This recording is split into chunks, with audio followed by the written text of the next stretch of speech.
ఒక మురిపెం ముదిరినది, మొగమాటం మరిచి ఎదుట నిలిచి ఒక ఆధారం ఒడికినది.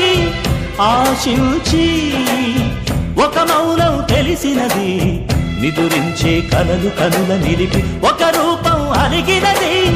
వాదించి బహుశా భావ సరసాలన్ని విరసాలవునునేమో, ఇక సాగించు జత సాగించు మనసే ఉన్నదేమో.